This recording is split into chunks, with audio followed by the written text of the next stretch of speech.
We begin tonight with Ambassador John Bolton, former U.S. ambassador to the United Nations, national security advisor in the first Trump administration. Good to see you, sir. As always, do you agree with my assessment, number one, that Russia's hurting because of low oil prices, China is hurting because of the lack of orders for their factories from the United States?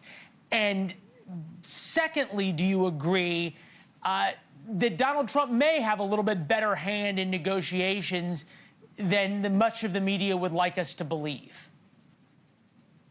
Well, I think your comments about the state of play of the Russian and Chinese economies are correct, and they've got some other problems as well.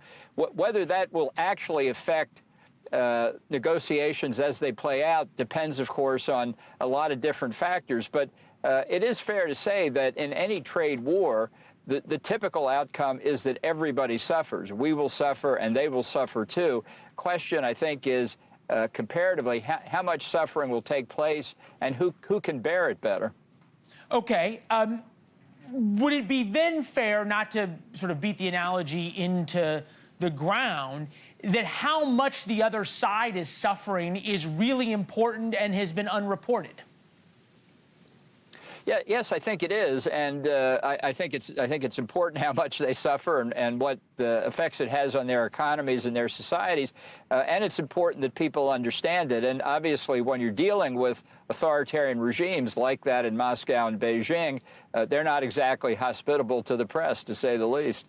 CNBC reports now that China is basically trying to dump so much of the product that was meant for the United States into the Chinese market, which is causing huge problems. Also, some new polling data from the United States that farmers in the U.S. are saying, hey, look, we may be able to endure this for longer. 70% of farmers saying they expect the tariffs to prove beneficial in the long run.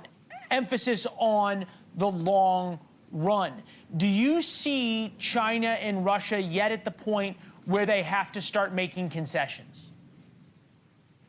I don't see it yet. In the case of Russia, most of what they would want to sell, which is oil and gas, we've already got under sanctions, as do the Europeans. Not very effective sanctions, by the way. And there are a lot of secondary sanctions we could apply to countries that buy Russian oil or gas. So I actually think those are the more powerful weapons against Russia because of the invasion of Ukraine. But they would have an effect in the tariff war, too, if we were actually to apply them and then enforce them. China's a little bit different. Look, I think the vast majority of China's economic statistics are overstated. They present this picture of economic growth that has been true directionally for a long time, but they're way overstating where they are. And so they're undertaking a lot of steps now to have taken the steps to front-run the U.S. sanctions, and I'm sure that's going to be a difficulty for them going forward. The other person who's facing maybe even more pressure would be Vladimir Putin. And all of a sudden, I've noticed this change in Trump, and maybe it is because of this issue with gas prices for Russia. Here's Donald Trump on Russia. We are getting to a point where some decisions are going to have to be made. I'm not happy about it. I'm not happy about it. J.D. Vance earlier said that Vladimir Putin was asking too much to end the war in Ukraine. You've always been circumspect, some sort of suspicious of Donald Trump's ability to negotiate with Vladimir Putin. Does this give you optimism? Well, not optimism so much as I think Trump is irritated that he didn't get his ceasefire in the Ukraine war. Not only didn't he get it in 24 hours, he hasn't gotten it after 100-plus days. But what that actually means, if he, for example, as he has forecast he might do, walk away from the ceasefire talks, I don't know. Would he really then put sanctions on Russia, additional sanctions on Russia? Would he step up military assistance to Ukraine, or would he simply stop caring about the conflict altogether? That to me has never been clear. It is, I think, obvious, though, in Moscow that they risk overplaying their hand, and it will be interesting to see, given how much the Trump administration has already conceded to Moscow, if in the next days you don't see something from Russia, perhaps tomorrow on May the 8th, their Victory in Europe Day, the big day of the big parade in Moscow, that Putin has something to say that will make Trump happy. It's just something to watch for, I think, in the near run. Now, we have you because you're able to see into the future on so many of these events. Joe Biden has made his way back onto the stage, I think much to the dismay of so many Democrats. Here he is talking about the issue of Ukraine, Trump's leadership. We are not the essential nation, but we're the only nation in a position to have the capacity to bring people together to lead the world. Otherwise, you're going to have China and the former Soviet Union, Russia, stepping up.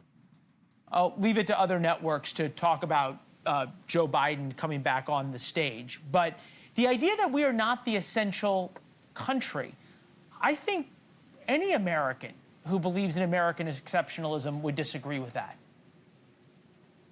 Yeah, and it's why I have been writing and speaking about foreign leaders who have, I think, gone overboard in their assessment of what the Trump administration means about America itself. You know, Mark Carney, who actually got through, I think, a pretty decent meeting with Trump yesterday, at least what we could see from the public part of it, said during his campaign and after that the old Canadian relationship with the United States is over. That's simply not true. I mean, it's going through a rough period. I don't deny that at all, largely due to what Trump has said about Governor Trudeau, his predecessor, and making Canada the 51st state. But others, Europeans, have made analogous comments. It's just not the case. Americans, I think, still have good relations with the rest of the world. And for Biden to criticize on Ukraine is pretty misplaced, given his lack of strategy in providing assistance to Ukraine. His inability to help the Ukrainians effectively is a major contributing factor to the stalemate that we now see on the battlefield. Yeah, pretty rich in so many ways. I'm old enough to remember when presidents faded off and went on vacation, played golf, rather than gave an interview 100 days later after leaving office. The last time India and Pakistan got frisky with each other, you were the national security advisor watching it play out. If they do go to war, it is two nuclear-armed nations in their first ever actual war.